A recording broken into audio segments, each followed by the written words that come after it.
ನಮಸ್ತೆ ವೀಕ್ಷಕರೇ, ಅಮೋಘ ವಾರ್ತೆಗಳಿಗೆ ಸ್ವಾಗತ. ನಾನು ನಂದಿನಿ. ಈಗ ಮುಖ್ಯಾಂಶಗಳು. ವಿಜೃಂಭಣೆಯಿಂದ ಜರುಗಿದ ಹೇಮಾವತಿ ನದಿ ತೀರದ ಇತಿಹಾಸ ಪ್ರಸಿದ್ಧ ನರಸಿಂಹನಾಯಕ ಸ್ಥಾಪಿತ ಶ್ರೀ ಲಕ್ಷ್ಮೀ ನರಸಿಂಹಸ್ವಾಮಿ ಬ್ರಹ್ಮರಥೋತ್ಸವ.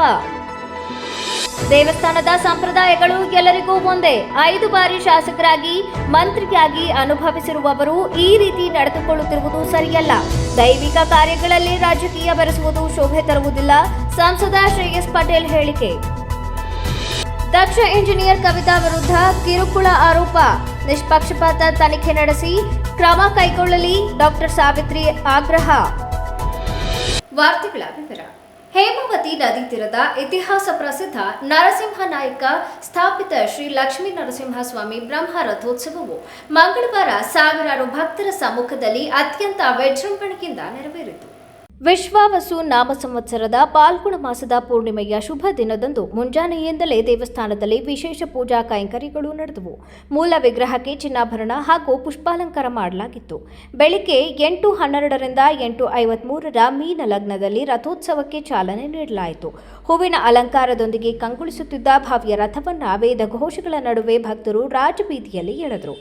ಬೆಳಿಗ್ಗೆ 11:15ಕ್ಕೆ ರಥವು ಪುನಃ ಸ್ವಸ್ಥಾನಕ್ಕೆ ಬಂದು ತಲುಪಿತು. ರಥಕ್ಕೆ ಹಳೆ ಬಟ್ಟೆ ಅಥವಾ ಹೊಸ ಬಟ್ಟೆ ತೊಡಿಸುವ ಕುರಿತಂತೆ ಇದ್ದ ಗೊಂದಲಗಳಿಗೆ ಜಿಲ್ಲಾಡಳಿತವು ಚಾಣಾಕ್ಷತನದಿಂದ ತೆರೆಗಿಳಿಯಿತು. ರಥಕ್ಕೆ ಸಂಪೂರ್ಣವಾಗಿ ಹೂವಿನ ಅಲಂಕಾರ ಮಾಡುವ ಮೂಲಕ ವಿವಾದವನ್ನು ಬಗೆಹರಿಸಿ ರಥೋತ್ಸವವು ಶಾಂತಿಯುತವಾಗಿ ನಡೆಯುವಂತೆ ನೋಡಿಕೊಂಡಿತು. ಈ ಸಂದರ್ಭದಲ್ಲಿ ಸಚಿವ ಹಾಗೂ ಶಾಸಕ ಎಚ್ ಡಿ ರೇವಣ್ಣ, ಹಾಸನ ಲೋಕಸಭಾ ಕ್ಷೇತ್ರದ ಸಂಸದ ಶ್ರೇಯಸ್ ಎಂ ಪಟೇಲ್, ಉಪವಿಭಾಗಾಧಿಕಾರಿ ಜಗದೀಶ್ ಗಂಗಣ್ಣನವರ್, ತಹಸೀಲ್ದಾರ್ ವೈಎಂ ರೇಣುಕುಮಾರ್ ಸೇರಿದಂತೆ ಹಲವು ಗಣ್ಯರು ಮತ್ತು ಅಧಿಕಾರಿಗಳು ಉಪಸ್ಥಿತರಿದ್ದರು. ತಾಲೂಕು ಆಡಳಿತ ಮತ್ತು ಪುರಸಭೆಯ ವತಿಯಿಂದ ಭಕ್ತಾದಿಗಳಿಗೆ ಪ್ರಸಾದ ವ್ಯವಸ್ಥೆ ಮಾಡಲಾಗಿತ್ತು. ಪೊಲೀಸ್ ಇಲಾಖೆ ಮತ್ತು ಗೃಹ ರಕ್ಷಕ ದಳದ ಸಿಬ್ಬಂದಿಗಳು ಸೂಕ್ತ ಬಂದೋಬಸ್ತ್ ಒದಗಿಸುವ ಮೂಲಕ ಕಾರ್ಯಕ್ರಮವು ಯಶಸ್ವಿಯಾಗಿ ಮುಕ್ತಾಯಗೊಳ್ಳಲು ಸಹಕರಿಸಿದರು. ಶ್ರೀ ಲಕ್ಷ್ಮೀ ನರಸಿಂಹಸ್ವಾಮಿ ಬ್ರಹ್ಮ ರಥೋತ್ಸವವು ಬಹಳ ವಿಜೃಂಭಣೆಯಿಂದ ನಡೆಯುತ್ತಿರುವುದು ಸಂತಸದ ವಿಷಯ. ಈ ಕಾರ್ಯಕ್ರಮದ ಯಶಸ್ವಿಗಾಗಿ ಜಿಲ್ಲಾಡಳಿತ, ಪೊಲೀಸ್ ಇಲಾಖೆ ಹಾಗೂ ಪ್ರತಿಯೊಬ್ಬ ಅಧಿಕಾರಿಗಳು ಶ್ರಮಿಸಿದ್ದಾರೆ. ಭಕ್ತಾದಿಗಳಿಗೆ ಯಾವುದೇ ತೊಂದರೆಯಾಗದಂತೆ ಉತ್ತಮ ವ್ಯವಸ್ಥೆ ಕಲ್ಪಿಸಲಾಗಿದೆ ಎಂದು ಸಂಸದರಾದ ಶ್ರೇಯಸ್ ಎಂ ಪಟೇಲ್ ಹೇಳಿದರು. ಮಾಧ್ಯಮದೊಂದಿಗೆ ಮಾತನಾಡುತ್ತಾ ದೇವಸ್ಥಾನದ ಸಂಪ್ರದಾಯಗಳು ಎಲ್ಲರಿಗೂ ಒಂದೇ. 5 ಬಾರಿ ಶಾಸಕರಾಗಿ ಮಂತ್ರಿಯಾಗಿ ಅನುಭವಿಸಿರುವವರು ಈ ರೀತಿ ನಡೆದುಕೊಳ್ಳುತ್ತಿರುವುದು ಸರಿಯಲ್ಲ. ದೈವಿಕ ಕಾರ್ಯಗಳಲ್ಲಿ ರಾಜಕೀಯ ಬೆರೆಸುವುದು ಶೋಭೆ ತರುವುದಿಲ್ಲ. ಮುಂದಿನ ಬಾರಿ ರಥೋತ್ಸವದ ಸಂಪೂರ್ಣ ಜವಾಬ್ದಾರಿಯನ್ನು ಜಿಲ್ಲಾಡಳಿತವೇ ವಹಿಸಿಕೊಂಡು ಸಂಪ್ರದಾಯದಂತೆ ಎಲ್ಲರನ್ನೂ ವಿಶ್ವಾಸಕ್ಕೆ ಪಡೆದು ನಡೆಸಬೇಕು. ಯಾರೊಬ್ಬರ ವೈಯಕ್ತಿಕ ಪ್ರತಿಷ್ಠೆಗೆ ಇಲ್ಲಿ ಅವಕಾಶ ಇರಬಾರದು ಎಂದು ಹೇಳಿದರು. ಪ್ರಸಿದ್ಧ ಐತಿಹಾಸಿಕ ತಂದೆ ಲಕ್ಷ್ಮೀ ನರಸಿಂಹ ಸ್ವಾಮಿಯ ಬ್ರಹ್ಮ ರಥೋತ್ಸವ ಸುಮಾರು ಬೆಳಗ್ಗೆ 8:00 ಒಳಗಡೆ ರಥೋತ್ಸವ ಜರುಗಿತು. ಸಹ ಪ್ರತಿ ಶ್ರದ್ಧೆ ಬಂದು ದರ್ಶನ ಮಾಡಿ ಪ್ರಸಾದ ಎಲ್ಲರಿಗೂ ಒಳ್ಳೇದು ಮಾಡಲಿ ನಾವೆಲ್ಲ ಪ್ರಾರ್ಥನೆ. ಒಳ್ಳೇದು ಬಯಸೋಣ, ಒಳ್ಳೇದು ಮಾಡೋಣ. ದೇವರು ನಮಗೆ ಒಳ್ಳೇದು ಮಾಡ್ತಾರೆ. ಜಡಪಲ್ಲಿ ಏನಾಯ್ತು ಟ್ರೈನಲ್ಲಿ? ಅಲ್ಲ, ಜಿಲ್ಲಾಡಳಿತ ತೀರ್ಮಾನ ಏನಿದೆ ಅಷ್ಟೇ. ಎಲ್ಲ ಮುಗಿದಲ್ಲ, ಸೂತ್ರವಾಗಿ ಆಯಿತು. ಅಚ್ಚುಕಟ್ಟಾಗಿ ಜಿಲ್ಲಾಡಳಿತ, ತಾಲೂಕಾಡಳಿತ ಲೋಪದೋಷಕ್ಕೂ ಕೆಲಸ ಮಾಡಿದ್ದಾರೆ. ಅವ್ರಿಗೆ ಅಭಿನಂದನೆ. ಯಾಕೆ ಈ ಥರ ಆಗ್ತಾರೆ? ಗೊಂದಲ ಯಾಕೆ ಆಯಿತು? ಅಲ್ಲ, ಇದು ದರ್ಶನ ಮಾಡಿ ಬಂದಿದ್ದೀನಿ. ಅದ್ರ ಬಗ್ಗೆ ಮತ್ತೆ ಮಾತಾಡೋದು ನನಗೂ ಸರ್ ಏನಾಯ್ತು ಅಂತ ಹೇಳಿದ್ರೆ, ಮೊದಲನೇದಾಗಿ ಪೂರ್ವಭಾವಿ ಸಭೆ ನಡೆಯಿತು ಜಾತ್ರೆ. ನನಗೂ ಸಹ ಇನ್ವೈಟ್ ಇದೆ. ಅದು ನಾನು ಯಾವುದೋ ಕಾರ್ಯನಿಮಿತ್ತ ನಾನು ಅಟೆಂಡ್ ಮಾಡೋಕ್ಕಾಗಲ್ಲ. ಅವತ್ತು ನಮ್ಮ ಭಕ್ತಾದಿಗಳೆಲ್ಲ ಚರ್ಚೆ ಮಾಡೋದು. ನಮ್ಮ ಬ್ಲಾಕ್ ಅಧ್ಯಕ್ಷರೆಲ್ಲ ಹೊಸ ಬಟ್ಟೆ ಹಾಕಿ ಒಂದು ಸಭಾಪತಿಗಳಿಂದ ಅಧ್ಯಕ್ಷತೆ ಸಹ ಸ್ಥಳೀಯ ಶಾಸಕರು ಅದಕ್ಕೆ ಅನುಮತಿ ಕೊಟ್ಟು ಸರ್ವಾನುಮತಿ ತೀರ್ಮಾನ ಆಯಿತು. ಅದಾದ ನಂತರ ಏನಾಯಿತು, ನಮ್ಮ ತಾಯಿ ಏನು ಹೇಳಿದ್ರು, ನಾವೆಲ್ಲ ಹಚ್ಕೊಂಡಿದ್ವಿ, ನಿಮ್ಮ ಸಂಬಳ ಅಂತ ಹೇಳ್ತಿದ್ದೆ, ಸುಮ್ಮನೆ ಏನೇನೋ ಖರ್ಚು ಮಾಡೋಕ್ಕಾಗ 2 ಲಕ್ಷ ಅದನ್ನ ತೆಗೆದುಬಿಟ್ಟು ದೇವರಿಗೆ ಅಂತ ಬರ್ತಿತ್ತು. ಅದಾದ ನಾನು ಕಳಿಸ್ಕೊಟ್ಟೆ ತಹಸೀಲ್ದಾರ್, ಅವರು ದರ್ಶಿಸ್ಕೊಟ್ಟು ಅಲ್ಲಿಂದ ಶುರುವಾಗಿದ್ದು. ನೀವು ಹಣ ಕೊಟ್ಟಿದ್ದೆ ಇದಕ್ಕೆ? ಅಲ್ಲಿಂದಲೇ ಶುರುವಾಗಿದ್ದು ಬಟ್ಟೆಗೆ ಇಲ್ಲ. ಅದಾದಮೇಲೆ ತಹಸೀಲ್ದಾರ್ ಬೇರೆ ರೈತರ ಭಕ್ತಾದಿಗಳು ಮಾಡಿ ಬಟ್ಟೆ ತೊಗೊಂಡ್ಬಂದೆ. ಬಟ್ಟೆ ತಂದ ನಂತರ ಇದೇ ದೇವಸ್ಥಾನದ ಆವರಣದಲ್ಲಿ ಬಟ್ಟೆ 4 ಜನ ಟೈಲರ್ಗಳು ಹೊಲಿಲಿಕ್ಕೆ ಶುರು ಮಾಡಿದ ತಕ್ಷಣ ಅವ್ರ ಕಡೆ ಅವ್ರ ಹಿಂಬಾಲಕರು ಎಲ್ಲ ಬಂದು ಗಲಾಟೆ ಮಾಡಿ ಆ ಟೈಲರ್ನ ಹೆದರಿಸಿ ಟೈಲರಿಂಗ್ ಮಿಷಿನು ಆ ಬಟ್ಟೆ ಅರ್ಧಂಬರ್ಧ ಒಂದು ಬಟ್ಟೆಯನ್ನು ಕೊನೆಗೆ ಕಾನ್ಫರೆನ್ಸ್ ಮಾಡಿದ್ರು. ಅದಾದಮೇಲೆ ಹೀಗೆ ನಿಂತಿದ್ವಿ. ನಾನು ಮಾನ್ಯ ಜಿಲ್ಲಾಧಿಕಾರಿಗಳನ್ನ ಮೇಡಮ್ ಅವ್ರಿಗೆ ಕೇಳಿದೆ ಹೀಗೆ ಆಗಿದೆ. ಅವರು ಎಲ್ಲ ದೀರ್ಘ ಚರ್ಚೆ ಮಾಡಿ ಈಗ ಕಾನೂನು ಸುವ್ಯವಸ್ಥೆ ದೃಷ್ಟಿಯಿಂದ ಹೊಸ ಬಟ್ಟೆನೂ ಬೇಡ, ಹಳೆ ಬಟ್ಟೆನೂ ಬೇಡ, ಏನು ನಾವು ಅದ್ಭುತವಾಗಿ ಹೂವಿನ ಅಲಂಕಾರ ಮಾಡ್ತೀವಿ. ಆದರೆ ಅದು ನಾನು ಬದ್ಧವಾಗಿ ಒಪ್ಕೊಂಡೆ. ಆಯಿತು, ಜಿಲ್ಲಾಧಿಕಾರಿಗಳು ಹೇಳಿದ್ಮೇಲೆ ಈಸ್ ಅ ಡಿಸ್ಟ್ರಿಕ್ಟ್ ಮ್ಯಾಜಿಸ್ಟ್ರೇಟ್, ಹಾಗಾಗಿ ಅದಕ್ಕೆ ನಾವು ಗೌರವ ಕೊಡಬೇಕು ಆ ಸ್ಥಾನಕ್ಕೆ ಅಂದ್ಬಿಟ್ಟು ಒಪ್ಕೊಂಡು ನಾನು ಶುರು ಮಾಡಿದೆ. ಮತ್ತು ನಿನ್ನೆಯಿಂದ ನೀವೆಲ್ಲ ನೋಡಿದರೆ ಬೆಳಿಗ್ಗೆಯಿಂದ ಯಾರು ಹೈದರಾಬಾದ್ ಕ್ರಿಯೇಟ್ ಮಾಡಿದ್ರು, ಏನಾಯಿತು ನಿನ್ನೆ ಸಂಜೆ ಬೆಳಗ್ಗೆ ಆಯಿತು, ಗೊಂದಲ ಗದ್ದಲ ಎಲ್ಲ ಏನೇನು ಮಾಡಿದ್ರು ನೋಡಿದ್ದೀವಿ. ನಾವೆಲ್ಲ ದೇವರು ಶುರು ಮಾಡಿದ್ದಾರಲ್ಲ ಒಂದು ರೀತಿ ಅಸಮಾಧಾನ. ಅಲ್ಲ, ನನಗೇನೆ ಬೇಜಾರಿದೆಯಲ್ಲ. ಇದೆಲ್ಲ ನಾವು ಜನಪ್ರತಿನಿಧಿಯಾಗಿ ಇದೆಲ್ಲ ನಾನು ಮೊದಲನೇ ಬಾರಿ ಆಗಿದ್ದೀನಿ, ಅವರು 5 ಬಾರಿ ಶಾಸಕರಾಗಿ ಇದೆಲ್ಲ ಅವ್ರು ಮಾಡಿದ್ರು. ನಾನು ನನಗೆ ಎದುರುಗಡೆ ಸಿಕ್ಕಿ ನಾನೇ ಕೇಳಬೇಕು, ಎಲ್ಲ ಒಟ್ಟಾಗಿ ಮಾಡೋಣ, ಎಲ್ಲ ಒಟ್ಟಾಗಿ ಸಾವಧಾನವಾಗಿ ದೇವ್ರ ಕೆಲಸ ಮಾಡೋಣ. ಚುನಾವಣೆ ಮೇಲೆ ನಾವು ನಿಮ್ಮ ವಿರೋಧ ಇರ್ತೀವಿ, ನೀವು ನಮ್ಮ ವಿರೋಧ ಇರ್ತೀವಿ. ಚುನಾವಣೆ ನಾನು ಎದುರಿಗೆ ಕೇಳಿದೆ. ನಿನ್ನೆ ನಾವು ಬರೋಸಕ್ಕೆ ಅವರು ಹೊರಡ್ತಾ ಇದ್ರು. ಇದಕ್ಕಿಂತ ಜನಕ್ಕೆ ಗೊತ್ತು, ಮಾಧ್ಯಮದವ್ರಿಗೆ ಗೊತ್ತು ಎಲ್ಲಿಂದ ಶುರುವಾಯಿತು, ಯಾರಿಂದ ಶುರುವಾಯಿತು. ಬಟ್ಟೆ ಹಾಕಿದ್ದನ್ನು ಬಿಡಿಸಿ ಹಳೆ ಬಟ್ಟೆ ಹಾಕಿಸ್ಬಿಟ್ಟು ಮತ್ತದನ್ನ ಜಿಲ್ಲಾಡಳಿತ ಬಿಡಿಸಿದ ಮೇಲೆ ಮತ್ತೆ ಹಾಕಿಸಿ ಇದನ್ನೆಲ್ಲ ಒಂದು ಶಾಂತಿ ಕೊಟ್ಟು ಎಲ್ಲೋ ಭಕ್ತರಿಗೆ ಭಾವನೆಗೆ ಬೇಜಾರಾಗಿದೆ ಅಂದ್ಕೊಳ್ತೀನಿ. ಅದಕ್ಕೆ ನಾನು ಸಮಾಜ ಎಲ್ಲಾದರೂ ಯಾರಿಂದನೇ ಆಗಿದೆ, ಯಾವ ಪಕ್ಷದವರಿಂದನೇ ಆಗಿದೆ, ಅದಕ್ಕೆ ಸಮಾನ ಕೇಳ್ತೀನಿ. ಯಾಕಂದರೆ ರಾಜಕಾರಣಿಗಳು ಅವರು ಸೀನಿಯರ್ ಮೋಸ್ಟ್ ಇದ್ದಾರೆ. ನಮಗೆ ನಾನು ಪಕ್ಷದಲ್ಲಿ ಬೇರೆ ಇದ್ವಿ, ನಮಗೆ ಅವರು ಮಾರ್ಗದರ್ಶನ ಕೊಡೋ ಅಧಿಕಾರ ಹೋಗಿದ್ದು ಅದೆಲ್ಲ ಒಟ್ಟು ಕರ್ಕೊಂಡು ಹೋಗಿದ್ರೆ ಚೆನ್ನಾಗಿತ್ತು ಅನಿಸ್ತಿತ್ತು. ಅವರಿಗೆ ಯಾಕೆ ಆ ರೀತಿ ಮನಸ್ಸೋ ಇಚ್ಛೆ ಮಾಡೋದು ಇದೆಲ್ಲ ಈಗೊಂದು 3-4 ವರ್ಷದ ಮುಂಚೆ ಇತ್ತು. ಅದು ಈಗ ನಡೆಯಲ್ಲ, ರಿಪಬ್ಲಿಕ್ ಆಫ್ ಒಡೆ. ಹಾಗಾಗಿ ಅದು ನಡೆಯಲ್ಲ, ಜನ ನಡೆಯುತ್ತೆ. ಹಾಗಾಗಿ ನಾವು ಸಮಾಜದ ಜೊತೆಗೆ ಹೋಗ್ಬೇಕು, ಸಮಾಜದ ವಿರುದ್ಧ ನಡ್ಕೊಳ್ಳೋಕ್ಕೆ ನಾವು ಯಾರು ಮಾಡಬಾರ್ದು. ಅದು ಮಾಡಿದ್ರು ಮುಂದಕ್ಕೆ ಏನೇನಾಗಿದೆ ಮುಂದಿನ ವರ್ಷ ಸಂಪೂರ್ಣವಾಗಿ ನಾನು ಆಗ್ರಹಿಸ್ತೀನಿ ಜಿಲ್ಲಾಧಿಕಾರಿಗಳಿಗೆ ಸಂಪೂರ್ಣವಾಗಿ ಜಿಲ್ಲಾಡಳಿತನೇ ಬದಲು ಮಾಡಲಿ. ಇಲ್ಲಿ ತಾಲೂಕಾಡಳಿತ ಮಾಡಿದಾಗ ಜಿಲ್ಲಾಡಳಿತನೇ ಅವ್ರು ತೀರ್ಮಾನ ಮಾಡ್ತಾರೆ ಯಾವ ರೀತಿ ಮಾಡ್ತಾರೆ. ಸಂಪೂರ್ಣವಾಗಿ ಯಾವ ಜನಪ್ರತಿನಿಧಿಗಳು ನಮಗೂ ಬೇಡ, ಯಾರಿಗೂ ಬೇಡ, ಹೊಸ ಕ್ಷೇತ್ರದಿಂದಲೇ ಮಾಡಿ ಎಲ್ಲರೂ ವಿಶ್ವಾಸ ತಗೊಂಡೇ ಮಾಡಿ ಅಂತ ದೊಡ್ಡ ದೊಡ್ಡ ಹಾಸನ ಮನೆ ಮಾಡಿದ್ದಾರೆ. ಇದು ಯಾವ ದೊಡ್ಡದಿತ್ತು, ಎಲ್ಲೋ ನನಗಂತೂ ಬೇಸರ ಆಯಿತು.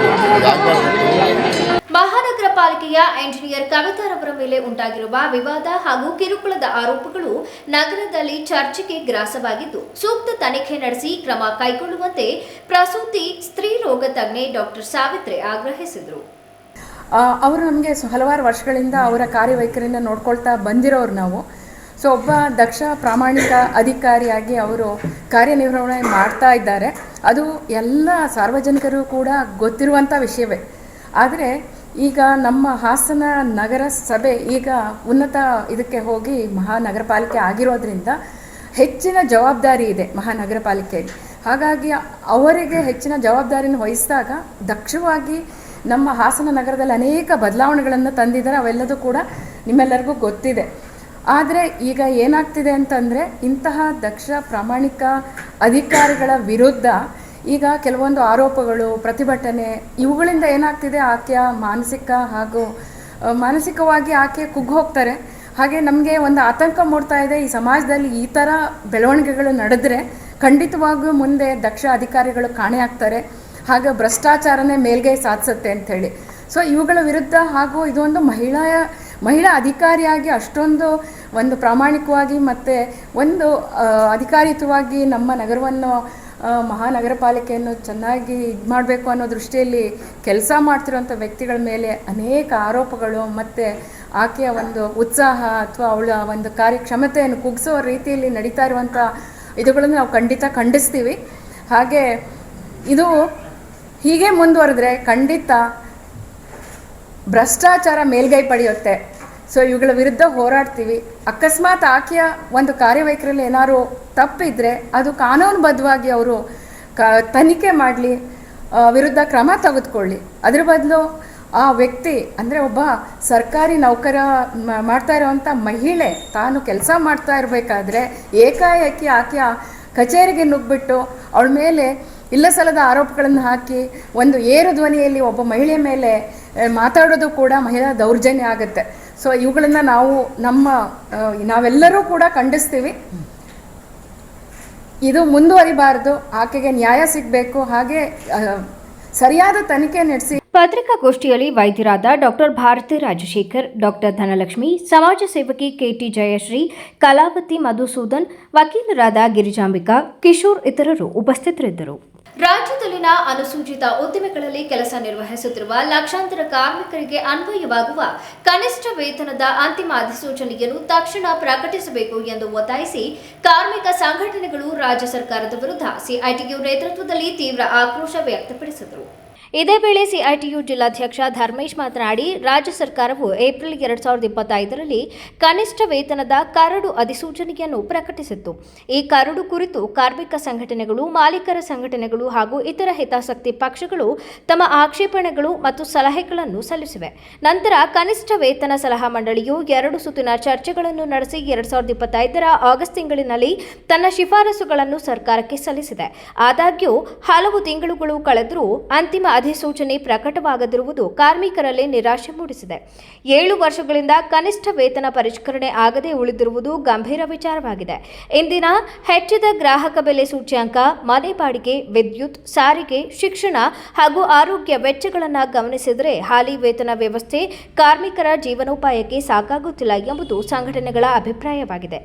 ಈ ಹಿನ್ನೆಲೆ ವೈಜ್ಞಾನಿಕ ಹಾಗೂ ಕಾನೂನುಬದ್ಧ ಆಧಾರದ ಮೇಲೆ ನಿಗದಿಪಡಿಸಿದ ಪರಿಷ್ಕೃತ ವೇತನವನ್ನು ತಕ್ಷಣ ಜಾರಿಗೆ ತರಬೇಕು ಎಂದು ಹೇಳಿದರು.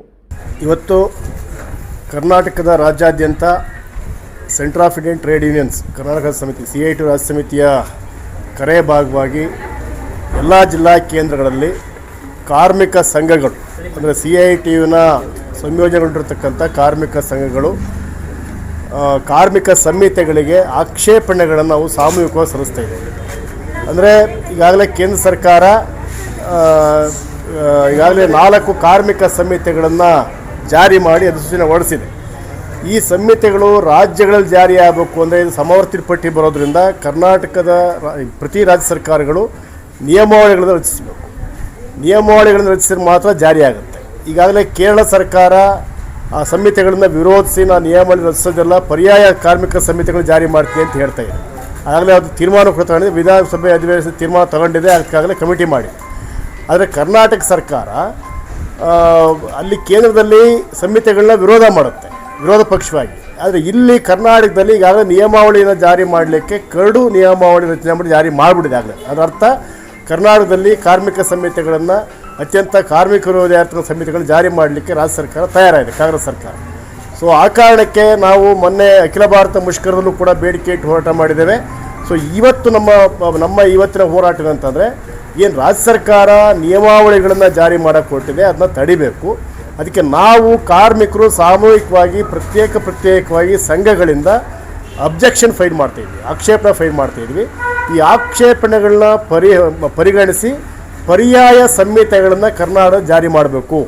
ಇವತ್ತು ಸಂಘ ಕಟ್ಟ ಹಕ್ಕನ್ನು ಕಿತ್ತಾಕ್ತಾ ಇದ್ದಾರೆ, ಕನಿಷ್ಠ ವೇತನ ಹಕ್ಕನ್ನು ಕಿತ್ತಾಡ್ತಾ ಇದ್ದಾರೆ, ಕಾಯಂ ಉದ್ಯೋಗದ ಹಕ್ಕನ್ನು ಕಿತ್ತಾಕ್ತಾ ಇದ್ದಾರೆ. ಮತ್ತು ರಕ್ಷಣೆ ಹೆಸರಿನಲ್ಲಿ ಇವತ್ತು ಕಾರ್ಮಿಕರಿಗೆ ಇವತ್ತು ಕೆಲಸ ರಕ್ಷಣೆ ಇರೋದಿಲ್ಲ. ಇವತ್ತು ಹಲವಾರು ಸಮಸ್ಯೆಗಳಿದೆ. ಮತ್ತು ಕಾರ್ಖಾನೆಗಳನ್ನು ಕಾರ್ಮಿಕ ಇಲಾಖೆಯ ಅನುಮತಿ ಇಲ್ಲದೆ ಮುಚ್ಚತಕ್ಕಂಥ ಅವಕಾಶವನ್ನು ಇವತ್ತು ಸಂಹಿತೆಗಳಿಗೆ ಕೊಡಲಾಗಿದೆ. ಜೊತೆಗೆ ಇವತ್ತು ಕಾರ್ಮಿಕರು ಮುಷ್ಕರ ಮಾಡಲಿಕ್ಕೆ 60 ದಿವಸ ಮುಂಚೆ ನೋಟಿಸ್ ಕೊಡಬೇಕು ಅನ್ನೋಂತ ಹೇಳಲಾಗ್ತಾ ಇದೆ. ಜೊತೆಗೆ ಕಾರ್ಮಿಕ ಇಲಾಖೆಗೆ ಇನ್ಸ್ಪೆಕ್ಷನ್ ಮಾಡತಕ್ಕಂಥ ಅಧಿಕಾರನ ಕಿತ್ತಾಕಿ ಫೆಸಿಲಿಟೇಟರಾಗಿ ಮಾಡಿದ. ಸೊ ಇಷ್ಟೊಂದು ಜನವಿರೋಧಿಯಾಗಿರ್ತಕ್ಕಂಥ ಸಂವಿಧಾನ ವಿರೋಧಿಯಾಗಿರ್ತಕ್ಕಂಥ ಸಂಹಿತೆಗಳ ವಿರೋಧ ಮಾಡಬೇಕು ಅನ್ನೋ ಕಾರಣಕ್ಕೆ ನಾವು ಅಧಿಕೃತವಾಗಿ ಕಾನೂನು ಪ್ರಕಾರವಾಗಿ ಇವತ್ತು ಸಂಹಿತೆಗಳಿಗೆ ಆಕ್ಷೇಪಣೆ ಸಲ್ಲಿಸ್ತಾ ಇದ್ವಿ, ಸಾಮೂಹಿಕ ಆಕ್ಷೇಪಣೆ ಸಲ್ಲಿಸ್ತಾ ಇದ್ವಿ. ಪ್ರತಿಭಟನೆಯಲ್ಲಿ ಜಿಲ್ಲಾ ಪ್ರಧಾನ ಕಾರ್ಯದರ್ಶಿ ಎಂಬಿ ಪುಷ್ಪ ಹಾಗೂ ಜಿಲ್ಲಾ ಖಜಾಂಚಿ ಅರವಿಂದ್ ಇತರರು ಉಪಸ್ಥಿತರಿದ್ದರು. ಕಳೆದ 3 ವರ್ಷಗಳಿಂದ ಸರ್ಕಾರದ ವತಿಯಿಂದ ಕೈವಾರ ತಾತಯ್ಯ ಜಯಂತಿ ಆಚರಣೆ ನಡೆಯುತ್ತಿರುವುದು ಸಮುದಾಯಕ್ಕೆ ಹೆಮ್ಮೆಯ ಸಂಗತಿಯಾಗಿದೆ ಎಂದು ಬಾಲಿಜ ಸಂಘದ ಜಿಲ್ಲಾಧ್ಯಕ್ಷ ಶಾಂತ ಶೆಟ್ಟಿ ಹೇಳಿದರು. ಮಾಧ್ಯಮದೊಂದಿಗೆ ಮಾತನಾಡಿದ ಅವರು, ಈ ಮಹನೀಯರು ಈ ಜನಾಂಗದಲ್ಲಿ ಹುಟ್ಟಿ ಸಮಾಜಕ್ಕೆ ನೀಡಿದ ಕೊಡುಗೆ ಅಪಾರವಾಗಿದೆ. ಅವರ ಜೀವನ ಮತ್ತು ಸಾಧನೆ ಮುಂದಿನ ಪೀಳಿಗೆಗೆ ಪ್ರೇರಣೆಯಾಗಬೇಕು. ಸಮಾನತೆ ಕಾಪಾಡುವ ಬಗ್ಗೆ, ಸಮಾಜದಲ್ಲಿ ಹೇಗೆ ನಡೆದುಕೊಳ್ಳಬೇಕು ಎಂಬುದರ ಬಗ್ಗೆ ಕೈವಾರ ತಾತಯ್ಯರು ನೀಡಿದ ಸಂದೇಶಗಳು ಎಂದಿಗೂ ಮಾರ್ಗದರ್ಶಕವಾಗಿವೆ. ಅವರು ಅನೇಕ ಕೀರ್ತನೆಗಳು ಹಾಗೂ ಸಾಹಿತ್ಯ ಕೃತಿಗಳನ್ನು ರಚಿಸಿ ಭಕ್ತಿ ಮತ್ತು ಜ್ಞಾನವನ್ನು ಜನಸಾಮಾನ್ಯರಿಗೆ ತಲುಪಿಸಿದರು. ಜೀವನ ಪೂರ್ತಿ ಸಮಾಜೋದ್ಧಾರಕರಾಗಿ ತ್ಯಾಗಮಯ ಜೀವನ ನಡೆಸಿದ ಅವರು ಕೊನೆಗೆ ಸಜೀವ ದೇಹತ್ಯಾಗ ಮಾಡಿದ ಮಹನೀಯರು. ಸಮಾಜದಲ್ಲಿ ಶಾಂತಿಯುತ ಬದುಕು ನಡೆಸುವುದು, ಪರಸ್ಪರ ಗೌರವ ಹಾಗೂ ಸಹಬಾಳ್ವೆ ಕಾಪಾಡುವುದು ಅವರ ಮುಖ್ಯ ತತ್ವ ಸಿದ್ಧಾಂತವಾಗಿತ್ತು. ಆ ಸಂದೇಶವನ್ನು ನಾವು ಎಲ್ಲರೂ ಜೀವನದಲ್ಲಿ ಅನುಸರಿಸಬೇಕು ಎಂದು ಹೇಳಿದರು. ಸರ್ಕಾರದ ಆದೇಶದಂತೆ ಕೈವಾರ ತಾತಯ್ಯನವರ ಜಯಂತಿನ ಆಚರಣೆ ಮಾಡ್ತಾ ಇದ್ವಿ. ಈ ಕೆಲವು 3 ವರ್ಷದಿಂದ ಸರ್ಕಾರನೇ ಈ ಕೈವಾರ ತಾತಯ್ಯನವರ ಸೇವೆ ಗುರುತಿಸಿ ಅವರು ಸಮಾಜಕ್ಕೆ ಕೊಡುಗೆ ನೀಡಿರುವ ಕೊಡುಗೆ ಆಧಾರದಂತೆ ಈ ಜಯಂತಿನ ಆಚರಣೆ ಮಾಡಬೇಕು ಅಂತ ಹೇಳ್ಬಿಟ್ಟು ಸರ್ಕಾರ ನಿರ್ಧಾರ ಮಾಡಿತ್ತು. ಅದ್ರ ಪ್ರಕಾರ ಮಾಡ್ತಾ ಇದ್ವಿ. ನಮ್ಮ ತಾತಯ್ಯನವರು ನಮ್ಮ ಜನಾಂಗದಲ್ಲಿ ಹುಟ್ಟಿರೋದು ನಾವು ತುಂಬ ಹೆಮ್ಮೆ ಪಡುವಂಥ ವಿಷಯ. ಅವರು ಸಮಾಜಕ್ಕೆ ಮುಂದಿನ ಪೀಳಿಗೆಗೆ ಏನೇನು ಆಗಬೇಕು, ಸಮಾಜದಲ್ಲಿ ಆಗಿರಬೇಕು, ಸಮಾನತೆ ಕಾಪಾಡಬೇಕು ಅಂತ ಹೇಳ್ಬಿಟ್ಟು ಅವರು ಒಂದು ಸಂದೇಶ ನೀಡಿದ್ದಾರೆ. ಆ ಸಂದೇಶದಂತೆ ನಾವೆಲ್ಲ ಬಾಳಬೇಕು. ಆ ಬಾಳಿದರೆ ಸಮಾಜದಲ್ಲಿ ಒಳಿತಾಗುತ್ತೆ. ಅವರು ಅನೇಕ ಕೀರ್ತನೆಗಳನ್ನು, ಸಾಹಿತ್ಯಗಳನ್ನು ರಚನೆ ಮಾಡಿದ್ದಾರೆ. ಅವರು ತುಂಬ ಅವ್ರ ಜೀವನ ಪೂರ್ತಿ ಸಮಾಜಕ್ಕೋಸ್ಕರ ಮತ್ತು ಜನಾಂಗಕ್ಕೋಸ್ಕರ ತುಂಬ ಇದು ಮಾಡಿದ್ದಾರೆ, ಜೀವನ ತ್ಯಾಗ ಮಾಡಿದ್ದಾರೆ. ಅವರು ಕೊನೆ ಗಳಿಗೆಯಲ್ಲಿ ಸಜೀವವಾಗಿ ಅವರು ದೇಹ ತ್ಯಾಗ ಮಾಡಿದ್ದಾರೆ ಸಮಾಜಕ್ಕೋಸ್ಕರ. ಅವರ ಮಾರ್ಗದರ್ಶನದಂತೆ ಅವರು ಸಮಾಜಕ್ಕೆ ನೀಡಿರುವ ತಿಳುವಳಿಕೆ ನೀಡಿರುವ ಸಾಹಿತ್ಯಗಳನ್ನು ರಚನೆ ಮಾಡಿರುವ ರೀತಿಯಲ್ಲಿ ನಾವೆಲ್ಲ ಬಾಳಿದರೆ ಸಮಾಜಕ್ಕೆ ಒಳ್ಳೆಯದಾಗುತ್ತೆ ಅಂತ ಹೇಳ್ಬಿಟ್ಟು ನಾವೆಲ್ಲ ಶಾಂತಿಯಾಗಿ ಬದುಕಬೇಕು ಅಂತ ಹೇಳಿ ಇದು ಮಾಡಿದ್ದಾರೆ. ಅದೇ ರೀತಿ ನಮ್ಮ ಜನಾಂಗಕ್ಕೆ, ಸಾರ್ವಜನಿಕರಿಗೆ, ಸಮಾಜಕ್ಕೆ ನಾನು ಕೇಳ್ಕೊಳ್ಳೋದೇನು ಅಂದರೆ, ಏನು ತಾತಯ್ಯನವರು ಸಂದೇಶ ನೀಡಿದ್ದಾರೆ ಅದರಿಂದ ನಾವೆಲ್ಲರೂ ಬಾಳಬೇಕು. ಬಾಳಿದರೆ ನಾವೆಲ್ಲ ಚೆನ್ನಾಗಿ ಜೀವನದಲ್ಲಿ, ಸಮಾಜದಲ್ಲಿ ಚೆನ್ನಾಗಿ ಬದುಕ್ಬೋದು ಅಂತ ಹೇಳ್ಬಿಟ್ಟು. ಈ ಸಂದರ್ಭದಲ್ಲಿ ಬಲಿಜ ಸಮಾಜದ ತಾಲೂಕು ಅಧ್ಯಕ್ಷ ಧರ್ಮರಾಜು, ಮುಖಂಡರಾದ ಹರ್ಷಿತ್, ಜಿಲ್ಲಾ ಕಾರ್ಯದರ್ಶಿ ರವಿಶಂಕರ್, ಉಪಾಧ್ಯಕ್ಷ ಧರ್ಮರಾಜು ಸೇರಿದಂತೆ ಅನೇಕ ಸಮಾಜ ಮುಖಂಡರು ಉಪಸ್ಥಿತರಿದ್ದರು. ಕೇತುಗ್ರಸ್ತ ಚಂದ್ರಗ್ರಹಣದ ಹಿನ್ನೆಲೆಯಲ್ಲಿ ವಿಶ್ವವಿಖ್ಯಾತ ಐತಿಹಾಸಿಕ ಬೇಲೂರಿನ ಶ್ರೀ ಚೆನ್ನಕೇಶವ ಸ್ವಾಮಿ ದೇವಾಲಯದಲ್ಲಿ ವಿಶೇಷ ಧಾರ್ಮಿಕ ಕ್ರಮಗಳನ್ನು ಕೈಗೊಳ್ಳಲಾಗಿದೆ. ಗ್ರಹಣದ ಸೂಕ್ಷ್ಮ ಧಾರ್ಮಿಕ ನಿಯಮಾವಳಿಗಳ ಅನ್ವಯ ದೇವಾಲಯದ ಗರ್ಭಗುಡಿ ಬಾಗಿಲನ್ನು ಅರ್ಚಕರು ಪೂಜೆ ಸಲ್ಲಿಸಿದ ನಂತರ ಮುಚ್ಚಿದ್ದಾರೆ. ಗ್ರಹಣ ಕಾಲದಲ್ಲಿ ದೇವರ ಮೂರ್ತಿಗೆ ನೇರವಾಗಿ ಯಾವುದೇ ವಿಧದ ಪೂಜೆ, ನೈವೇದ್ಯ ಅಥವಾ ಸೇವೆಗಳು ನಡೆಯದಂತೆ ಶಿಸ್ತಿನ ಕ್ರಮಗಳನ್ನು ಅನುಸರಿಸಲಾಗುತ್ತಿದೆ. ಆದರೆ ದೇವಾಲಯದ ಗರ್ಭಗುಡಿ ಮಾತ್ರ ಬಂದ್ ಆಗಿದ್ದು, ಪ್ರವಾಸಿಗರು ಹಾಗೂ ಭಕ್ತರು ದೇವಾಲಯದ ಶಿಲ್ಪ ವೈಭವವನ್ನು ವೀಕ್ಷಿಸಲು ಅವಕಾಶವಿದೆ ಎಂದು ತಿಳಿಸಲಾಗಿದೆ. ಗ್ರಹಣ ಮುಗಿದ ಬಳಿಕ ರಾತ್ರಿ ಸುಮಾರು 7 ಗಂಟೆಯ ನಂತರ ದೇವಾಲಯದಲ್ಲಿ ಶುದ್ಧಿ ಕಾರ್ಯಗಳು ಆರಂಭವಾಗಲಿವೆ. ಶಾಸ್ತ್ರೋಕ್ತ ವಿಧಿವಿಧಾನದಲ್ಲಿ ತಿಥಿ ಪುಣ್ಯಾಹವಾಚನ, ಆಲಯ ಅರ್ಚನೆ, ವಿಶೇಷ ಅಭಿಷೇಕ ಹಾಗೂ ಸಂಪ್ರೋಕ್ಷಣೆಯಂತಹ ವಿಧಿವಿಧಾನಗಳು ನೆರವೇರಿಸಲ್ಪಡಲಿವೆ. ಬಳಿಕ ಮಹಾನೈವೇದ್ಯ ಸಮರ್ಪಣೆ ಮಾಡಲಾಗುತ್ತದೆ. ಗ್ರಹಣದ ಸಂದರ್ಭದಲ್ಲಿ ದೇವಾಲಯಗಳಲ್ಲಿ ಅನುಸರಿಸಲಾಗುವ ಈ ಕ್ರಮಗಳು ಆಚಾರ ವಿಚಾರಗಳ ಭಾಗವಾಗಿದ್ದು, ಸಂಪ್ರದಾಯದ ಪ್ರಕಾರ ದೈವ ಸಾನ್ನಿಧ್ಯವನ್ನು ಶುದ್ಧವಾಗಿರಿಸುವ ಉದ್ದೇಶದಿಂದ ಪಾಲಿಸಲಾಗುತ್ತದೆ. ಇದರಿಂದಾಗಿ ಭಕ್ತರು ಇಂದು ಗರ್ಭಗುಡಿ ದರ್ಶನದಿಂದ ವಂಚಿತರಾದರೂ ನಾಳೆಯಿಂದ ಎಂದಿನಂತೆ ಶ್ರೀ ಚೆನ್ನಕೇಶವನ ದರ್ಶನ ಪಡೆಯಬಹುದಾಗಿದೆ. ಈಗ ಜಾಹೀರಾತು. ಗುಣಮಟ್ಟದ ಶಿಕ್ಷಣ, ಶಿಸ್ತು ಮತ್ತು ಸಂಸ್ಕಾರದ ಕಲಿಕೆಗೆ ಮತ್ತೊಂದು ಹೆಸರೇ ಚಿಕ್ಕಮಗಳೂರಿನ ಸೆಂಟ್ ಮೇರಿಸ್ ಪದವಿ ಪೂರ್ವ ಕಾಲೇಜು. 10 ಎಕರೆ ವಿಶಾಲವಾದ ಪರಿಸರ ಸ್ನೇಹಿ ಆವರಣ, ವಿಶ್ವದರ್ಜೆಯ ಪ್ರಯೋಗಾಲಯಗಳು, ನೈಸರ್ಗಿಕವಾಗಿ ನಿರ್ಮಿಸಿರುವ ವಿಶಾಲವಾದ ಶಾಲಾ ಕೊಠಡಿಗಳು, ಬಾಲಕ ಬಾಲಕಿಯರಿಗೆ ಪ್ರತ್ಯೇಕ ಹಾಸ್ಟೆಲ್ ವ್ಯವಸ್ಥೆ, 400 ಜನರು ಒಟ್ಟಿಗೆ ಕುಳಿತು ಊಟ ಮಾಡಬಹುದಾದ ಡೈನಿಂಗ್ ಹಾಲ್, ಅತ್ಯಂತ ಅನುಭವಿ ನುರಿತ ಶಿಕ್ಷಕರ ವೃಂದ, ಹೀಗೆ ಎಲ್ಲ ಮೂಲಭೂತ ವ್ಯವಸ್ಥೆಗಳಿಂದ ವಿದ್ಯಾರ್ಥಿಗಳ ಸೇವೆಗೆ ಸಕಲ ರೀತಿಯಿಂದಲೂ ಕಾಲೇಜು ಸಜ್ಜುಗೊಂಡಿದೆ. ವಿಜ್ಞಾನ ಮತ್ತು ವಾಣಿಜ್ಯ ವಿಭಾಗಗಳಲ್ಲಿ ಸ್ಪರ್ಧಾತ್ಮಕ ಕೋರ್ಸ್ಗಳಾದ ಸಿಇಟಿ, ನೀಟ್, ಜೆಇಇ, ನಾಟ ಮತ್ತು ಸಿಎ ಫೌಂಡೇಶನ್ ಕೋರ್ಸ್ಗಳಿಗೆ ಅನುಭವಿ ಉಪನ್ಯಾಸಕರಿಂದ ಬೋಧನಾ ಕಾರ್ಯ ನಡೆಯುತ್ತಿದ್ದು, ಮಕ್ಕಳಿಗೆ ಉತ್ತಮ ಶಿಕ್ಷಣ ನೀಡುವತ್ತ ಸಂಸ್ಥೆಯು ದಾಪುಗಾಲ ನೀಡುತ್ತಿದ್ದು, ಇಂದು ಜಿಲ್ಲೆ ಮಾತ್ರವಲ್ಲದೆ ಹೊರ ಜಿಲ್ಲೆಗಳಿಂದಲೂ ಅಪಾರವಾದ ಕೀರ್ತಿ ಮತ್ತು ಸಾಧನೆಗೆ ಸಂಸ್ಥೆ ಹೆಸರುವಾಸಿಯಾಗಿದೆ. ಆಸಕ್ತರು ವಿವರಗಳಿಗಾಗಿ ಹಿಂದೆ ಸಂಪರ್ಕಿಸಿ ಮಾಹಿತಿ ಪಡೆಯಬಹುದಾಗಿದೆ. Contact 6360539736.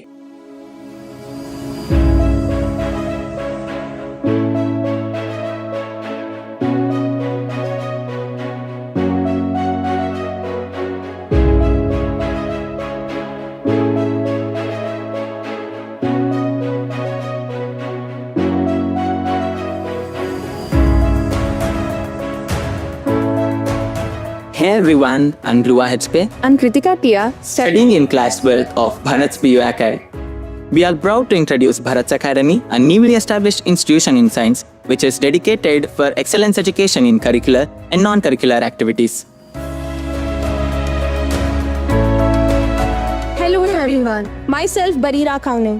Myself Naba Zahra. We are from Bharat's PU Academy. I'm really proud to express the excellent and well-organized schedule of our college. A good college schedule plays a vital role in every student's life by shaping their future along with their knowledge, skills and character. Our college follows an academic system which focuses on both theoretical and competitive learning. Our college provides a well-disciplined yet friendly environment, a modern laboratories, a well-stocked library, digital learning facilities that support the students in their studies.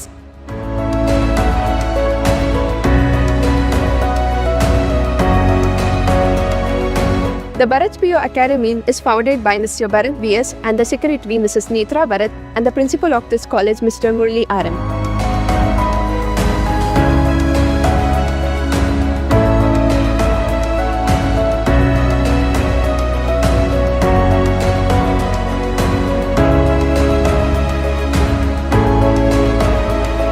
It's been a great experience studying in Bharat's Academy since I train especially for competitive exams like JEE, NEET, CET and NDA with individual care and support.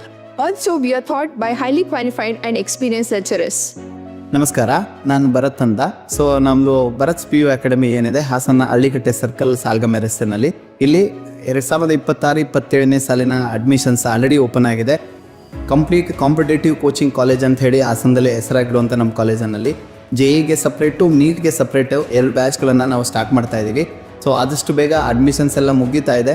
So ದಯಮಾಡಿ ಪೇರೆಂಟ್ಸ್ಗಳು ಆದಷ್ಟು ಬೇಗ ಸದುಪಯೋಗ ಪಡ್ಕೊಳ್ಳಿ, ಆದಷ್ಟು ಬೇಗ ಬಂದು ನಿಮ್ಮ ಮಕ್ಕಳನ್ನ admissions ಮಾಡಿ.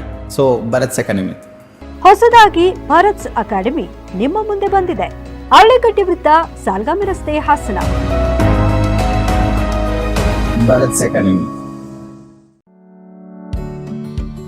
ಹಾಸನದ ಕೆಆರ್ಪುರಂನಲ್ಲಿ ನೂತನವಾಗಿ ಪ್ರಾರಂಭವಾಗಿರುವ ಸುನಂದ ಸೂಪರ್ ಸ್ಪೆಷಾಲಿಟಿ ಕಣ್ಣಿನ ಆಸ್ಪತ್ರೆಯಲ್ಲಿ ನಿಮ್ಮ ಕಣ್ಣಿನ ಎಲ್ಲ ಸಮಸ್ಯೆಗಳಿಗೆ ಸೂಕ್ತ ಚಿಕಿತ್ಸೆಗಳು ಲಭ್ಯವಿರುತ್ತವೆ. ಪ್ರತಿದಿನ ನುರಿತ ತಜ್ಞರಾದಂಥ doctor Chiranth IM phaco surgeon, doctor Sumanth IM retina surgeon, doctor Madhumita M phaco surgeon ನಿಮ್ಮ ಸೇವೆಗೆ ಲಭ್ಯವಿರುತ್ತಾರೆ. ನಮ್ಮ ಆಸ್ಪತ್ರೆಯ ವಿಶೇಷತೆಗಳು: state of art operation theatre, injection ರಹಿತ ನೋವಿಲ್ಲದ ಶಸ್ತ್ರಚಿಕಿತ್ಸೆ, ಕ್ಯಾಟರಾಕ್ಟ್ ಶಸ್ತ್ರಚಿಕಿತ್ಸೆಗೆ ಅತ್ಯಾಧುನಿಕ ಆರ್ಟ್ಲಿ ಫೇಕೋ ಮೆಷಿನ್, ಅಂತಾರಾಷ್ಟ್ರೀಯ ಮಟ್ಟದ ಲೆನ್ಸಸ್ ಬಳಕೆ, ನುರಿತ ವೈದ್ಯರ ತಂಡದಿಂದ ರೆಟಿನಾ ತೊಂದರೆಗಳಿಗೆ ಚಿಕಿತ್ಸೆ, ಗ್ಲೋಕೋಮಾ ಸಮಸ್ಯೆಗೆ ಚಿಕಿತ್ಸೆ, ಬಾಲ್ಯದ ಕಣ್ಣಿನ ಸಮಸ್ಯೆಗಳಿಗೆ ಚಿಕಿತ್ಸೆ. ನಮ್ಮಲ್ಲಿ ಅತ್ಯಾಧುನಿಕ OCT machine, laser machine, vitrectomy machine ಹಾಗೂ ಇತರೆ ಕಣ್ಣಿನ ಸಮಸ್ಯೆಗಳಿಗೆ ಬೇಕಾಗುವ ಮೆಷಿನ್ಗಳು ಲಭ್ಯವಿರುತ್ತವೆ. ಹೆಸರಾಂತ ಕಂಪನಿಯ ಉತ್ತಮ ಗುಣಮಟ್ಟದ ಕನ್ನಡಕಗಳು ರಿಯಾಯಿತಿ ದರದಲ್ಲಿ ದೊರೆಯುತ್ತವೆ. ನಮ್ಮಲ್ಲಿ ಮುಖ್ಯವಾಗಿ ಯಶಸ್ವಿನಿ ಕಾರ್ಡ್, ಧರ್ಮಸ್ಥಳ ಸಂಘದ ಕಾರ್ಡ್ಗಳ ವಿಮಾ ಸೌಲಭ್ಯ ಹಾಗೂ ಇತರೆ ಖಾಸಗಿ ಕಂಪನಿಗಳ ವಿಮಾ ಸೌಲಭ್ಯಗಳು ದೊರೆಯುತ್ತವೆ. ಭಾನುವಾರ ಹೊರತುಪಡಿಸಿ ಪ್ರತಿದಿನ ಸೋಮವಾರದಿಂದ ಶನಿವಾರದವರೆಗೆ ಬೆಳಗ್ಗೆ 10ರಿಂದ ಸಂಜೆ 8 ಗಂಟೆವರೆಗೆ ವೈದ್ಯರು ಸಮಾಲೋಚನೆಗೆ ಲಭ್ಯವಿರುತ್ತಾರೆ. ಹೆಚ್ಚಿನ ಮಾಹಿತಿಗಾಗಿ ಸಂಪರ್ಕಿಸಿ. ಹಾಸನದ ನಮ್ಮ ವಿಳಾಸ HAR ಆರ್ಕೇಡ್ 4ನೇ ಕ್ರಾಸ್, ಸಂಪಿಗೆ ರಸ್ತೆ, ಕೆಆರ್ಪುರಂ, ಹಾಸನ. Phone number 9036033343, 9353737288. ತಿಪಟೂರಿನಲ್ಲಿ ಕಳೆದ 3 ವರ್ಷಗಳಿಂದ ಸುನಂದ ಕಣ್ಣಿನ ಆಸ್ಪತ್ರೆ ಕಾರ್ಯನಿರ್ವಹಿಸುತ್ತಿದ್ದು ರೋಗಿಗಳ ಮೆಚ್ಚುಗೆ ಗಳಿಸಿದೆ ಎಂದು ತಿಳಿಸಲು ಆಶಿಸುತ್ತೇವೆ. ತಿಪಟೂರಿನ ನಮ್ಮ ವಿಳಾಸ NH 206, ಹಾಸನ್ ಸರ್ಕಲ್ ಹತ್ತಿರ ಇಂಡಿಯನ್ ಆಯಿಲ್ ಪೆಟ್ರೋಲ್ ಬಂಕ್ ಪಕ್ಕ, ತಿಪಟೂರು. ಫೋನ್ ನಂಬರ್ಸ್ 8310505620 ಮತ್ತು 08023901908. ಸಕಲೇಶಪುರದಲ್ಲಿ ಸುನಂದ ಸೂಪರ್ ಸ್ಪೆಷಾಲಿಟಿ ಕಣ್ಣಿನ ಆಸ್ಪತ್ರೆಯ ವಿಷನ್ ಸೆಂಟರ್ ತೆರೆಯಲಾಗಿದ್ದು ಸೋಮವಾರ ಮತ್ತು ಗುರುವಾರ ನೇತ್ರ ತಜ್ಞರು ಸಮಾಲೋಚನೆಗೆ ಲಭ್ಯವಿರುತ್ತಾರೆ. ಸಕಲೇಶಪುರದ ನಮ್ಮ ವಿಳಾಸ Srinivasa nursing home, 2nd floor, BM road, Sakleshpur. Phone number 7975318630.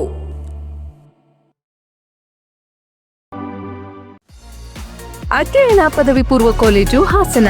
ಉತ್ಕೃಷ್ಟ ಗುಣಮಟ್ಟದ ಶಿಕ್ಷಣದೊಂದಿಗೆ ವಿದ್ಯಾರ್ಥಿಗಳ ಭವಿಷ್ಯದ ಭದ್ರ ಬುನಾದಿಗೆ ಸಹಕಾರಿಯಾಗಿರುವ ನಮ್ಮ ಕಾಲೇಜು ತನ್ನ 3ನೇ ವರ್ಷಕ್ಕೆ ಪಾದಾರ್ಪಣೆ ಮಾಡುತ್ತಿರುವುದು ನಮ್ಮೆಲ್ಲರಿಗೂ ಸಂತಸದ ವಿಷಯ.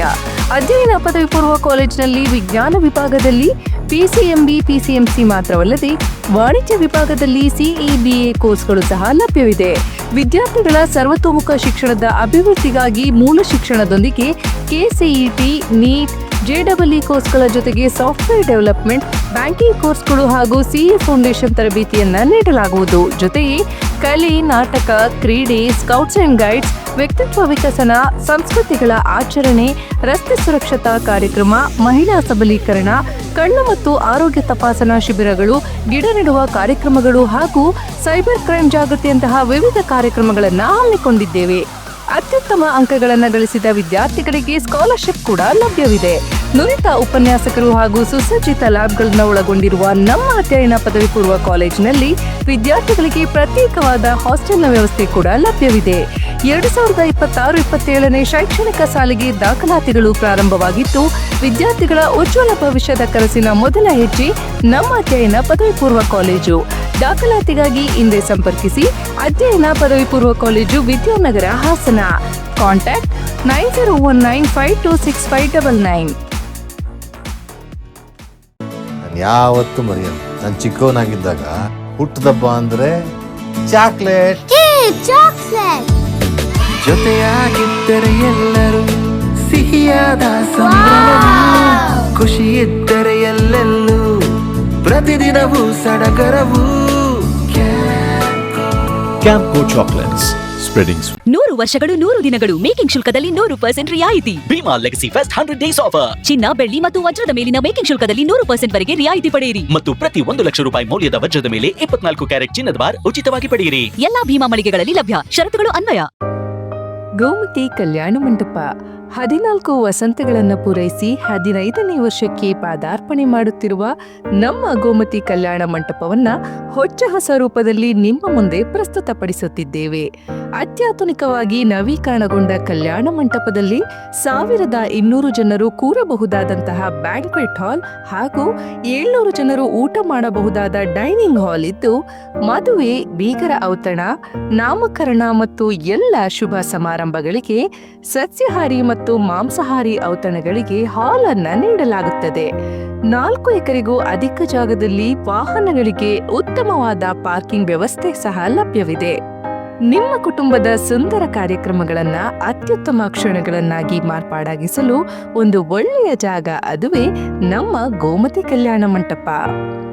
ಗೋಮತಿ ಕಲ್ಯಾಣ ಮಂಟಪ, ಕೋಟ್, ಹೊಸ ಬಸ್ ನಿಲ್ದಾಣದ ಹತ್ತಿರ, ಚನ್ನಪಟ್ಟಣ ಬಡಾವಣೆ, ಹೊಳೆನರಸೀಪುರ ರಸ್ತೆ, ಹಾಸನ.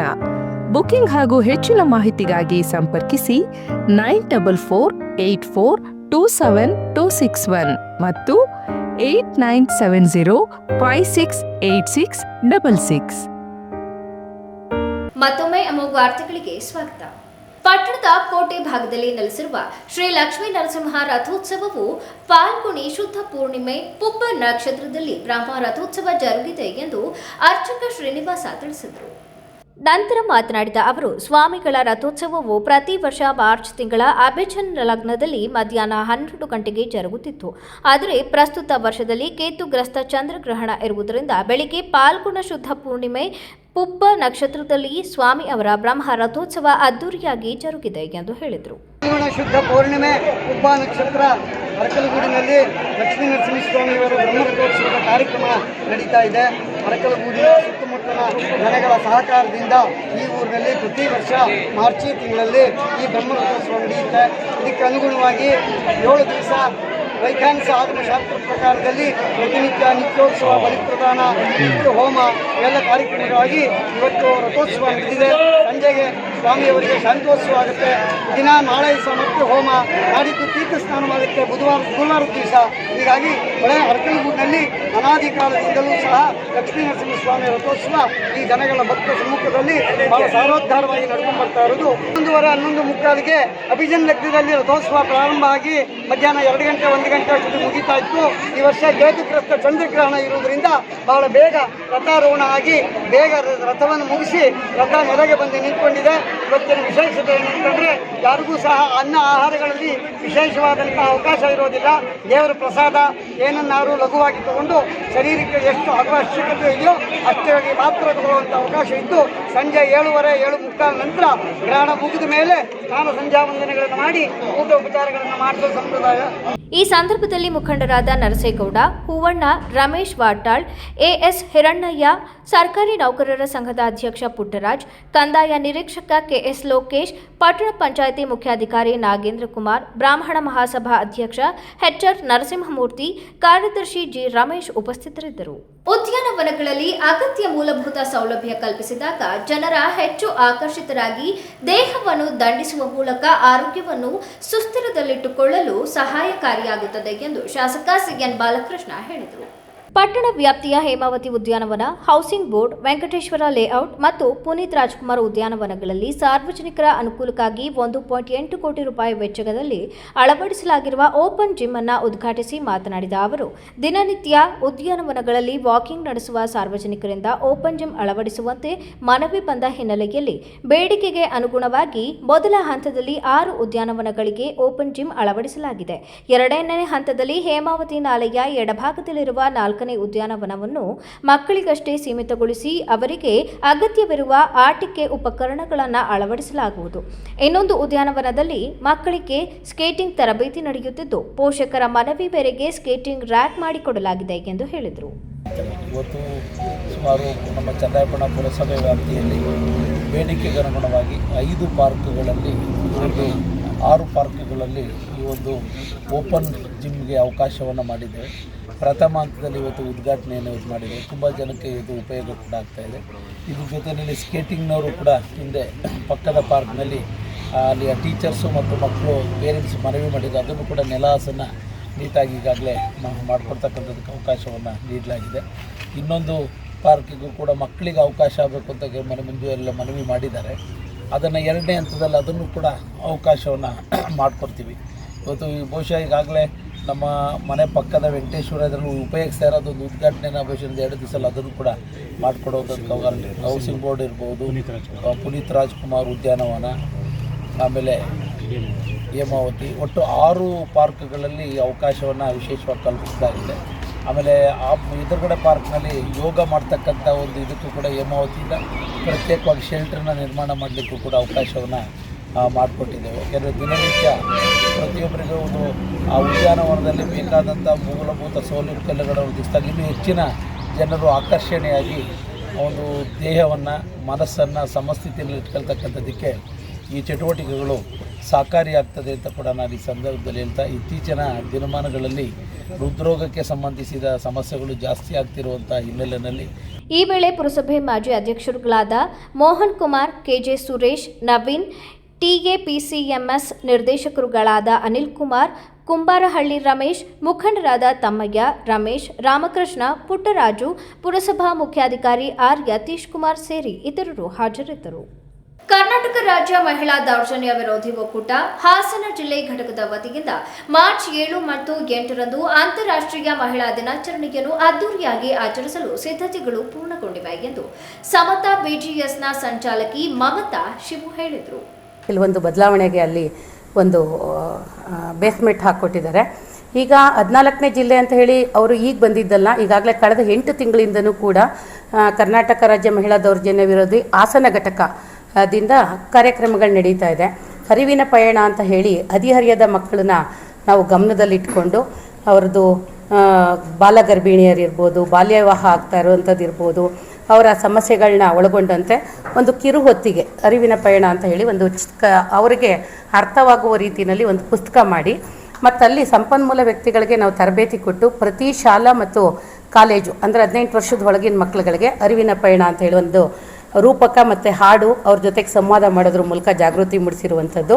ಮತ್ತು ಈ ಕಾರ್ಯಕ್ರಮದ ಭಾಗವಾಗಿ ಅಧ್ಯಯನ ಶಿಬಿರ ಅಂತ ಹೇಳಿ ಇಲ್ಲಿ ಹಾಸನದಲ್ಲಿ ಒಂದು 80 ಜನನ ಒಳಗೊಂಡಂತೆ ಒಂದು ಅಧ್ಯಯನ ಶಿಬಿರ ಮಾಡಿ ಅವರನ್ನು ಕೂಡ ಕಾಲೇಜುಗಳಿಗೆ ಅಂದರೆ ಡಿಗ್ರಿ ಕಾಲೇಜ್ ಇರ್ಬೋದು, PG ಕಾಲೇಜು, ನರ್ಸಿಂಗ್ ಕಾಲೇಜುಗಳಿಗೆ ಹೋಗಿ ಅವ್ರ ಜೊತೆಗೆ ಮಾತಾಡುವಂಥ ಸಂಪನ್ಮೂಲ ವ್ಯಕ್ತಿಗಳ ತರಬೇತಿ ಆಗಿದೆ.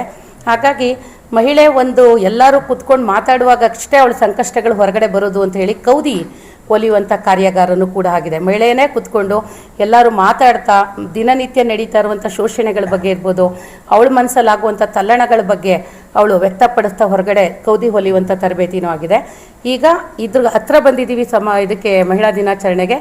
ಇದ್ರ ಪೂರ್ವಭಾವಿಯಾಗಿ ಎಲ್ಲ ತಾಲೂಕುಗಳಲ್ಲಿ, ಹಾಸನ ತಾಲೂಕನ್ನು ಒಂದನ್ನು ಹೊರತುಪಡಿಸಿ ಎಲ್ಲ ತಾಲೂಕುಗಳಲ್ಲೂ ವಿಚಾರಗೋಷ್ಠಿ ಮತ್ತು ಕಪ್ಪು ಉಡುಪಿನಲ್ಲಿ ಮಹಿಳೆಯರು ಕಾರ್ಯಕ್ರಮ ಆಗಿದೆ.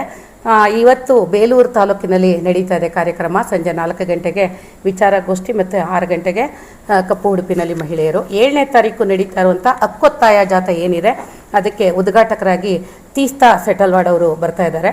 ಹಾಗೆ ಅಕ್ಕೈ ಪದ್ಮಶಾಲಿ ಅವರು ಕೂಡ ಬರ್ತಾ ಇದ್ದಾರೆ.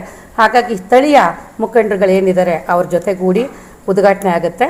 ಸೊ ಜಾಥಾ ಮಹಾರಾಜ ಪಾರ್ಕಿಂದ ಶುರುವಾಗಿ ಇದಕ್ಕೆ ಹೇಮಾವತಿ ಸ್ಟ್ಯಾಚ್ಯೂಗೆ ಬಂದು, ಹೇಮಾವತಿ ಸ್ಟ್ಯಾಚ್ಯೂ ಎನ್ ಆರ್ ಸರ್ಕಲ್ಗೆ ಬಂದು ಸುಭಾಷ್ ಚೌಕ, ಅಲ್ಲಿಂದ ಕಲಾಭವನದವರೆಗೂ ದೊಡ್ಡ ಮಟ್ಟದಲ್ಲಿ ಜಾಥಾ ನಡೆಯುತ್ತೆ. ಅದಾದಮೇಲೆ ಬಹಿರಂಗ ಸಮಾವೇಶ ಇರುತ್ತೆ. ಅದನ್ನು ಉದ್ದೇಶಿಸಿ ತೀಸ್ತಾ ಸೆಟಲ್ವಾಡ್ ಅವರು ಮಾತಾಡ್ತಾರೆ, ಅಕ್ಕೈ ಪದ್ಮಶಾಲಿ ಅವರು ಮಾತಾಡ್ತಾರೆ. 8ನೇ ತಾರೀಕು ನಡೆಯುವಂಥ ವಿಚಾರಗೋಷ್ಠಿಗೆ ಸಂಪನ್ಮೂಲ ವ್ಯಕ್ತಿಗಳ ದಂಡೇ ಇದೆ. ನ್ಯಾಷನಲ್ ಲೆವೆಲ್ ಲೀಡರು ಮತ್ತು ಸ್ಟೇಟ್ ಲೆವೆಲ್ ಲೀಡರ್ಗಳು ಎಲ್ಲರೂ ಕೂಡ ಸಮಗ್ರವಾಗಿ ವಿಚಾರಗೋಷ್ಠಿನ ನಡೆಸ್ತಾರೆ. ಬೆಳಗ್ಗೆ 9:30ಯಿಂದ ಸಂಜೆ 4 ಗಂಟೆವರೆಗೂ ಕಾರ್ಯಕ್ರಮ ನಡೆಯುತ್ತೆ. ಪತ್ರಿಕಾಗೋಷ್ಠಿಯಲ್ಲಿ ಪ್ರಸೂತಿ ಸ್ತ್ರೀ ರೋಗ ತಜ್ಞೆ doctor Savitri, doctor Dhanalakshmi, M B Pushpa, Geetha, Taraswamy, Nirmala ಇತರರು ಉಪಸ್ಥಿತರಿದ್ದರು. ಕೊನೆಯಲ್ಲಿ ಮತ್ತೊಮ್ಮೆ ಮುಖ್ಯಾಂಶಗಳು. ವಿಜೃಂಭಣೆಯಿಂದ ಜರುಗಿದ ಹೇಮಾವತಿ ನದಿ ತೀರದ ಇತಿಹಾಸ ಪ್ರಸಿದ್ಧ ನರಸಿಂಹನಾಯಕ ಸ್ಥಾಪಿತ ಶ್ರೀ ಲಕ್ಷ್ಮೀ ನರಸಿಂಹಸ್ವಾಮಿ ಬ್ರಹ್ಮರಥೋತ್ಸವ. ದೇವಸ್ಥಾನದ ಸಂಪ್ರದಾಯಗಳು ಎಲ್ಲರಿಗೂ ಒಂದೇ. 5 ಬಾರಿ ಶಾಸಕರಾಗಿ ಮಂತ್ರಿಯಾಗಿ ಅನುಭವಿಸಿರುವವರು ಈ ರೀತಿ ನಡೆದುಕೊಳ್ಳುತ್ತಿರುವುದು ಸರಿಯಲ್ಲ. ದೈವಿಕ ಕಾರ್ಯಗಳಲ್ಲಿ ರಾಜಕೀಯ ಬೆರೆಸುವುದು ಶೋಭೆ ತರುವುದಿಲ್ಲ. ಸಂಸದ ಶ್ರೇಯಸ್ ಪಟೇಲ್ ಹೇಳಿಕೆ. ದಕ್ಷ ಇಂಜಿನಿಯರ್ ಕವಿತಾ ವಿರುದ್ಧ ಕಿರುಕುಳ ಆರೋಪ. ನಿಷ್ಪಕ್ಷಪಾತ ತನಿಖೆ ನಡೆಸಿ ಕ್ರಮ ಕೈಗೊಳ್ಳಲಿ ಡಾಕ್ಟರ್ ಸಾವಿತ್ರಿ ಆಗ್ರಹ. ಮುಂದಿನ ವಾರ್ತಾ ಸಂಚಿಕೆಯಲ್ಲಿ ಮತ್ತೊಮ್ಮೆ ಭೇಟಿಯಾಗೋಣ. ನಮಸ್ಕಾರ.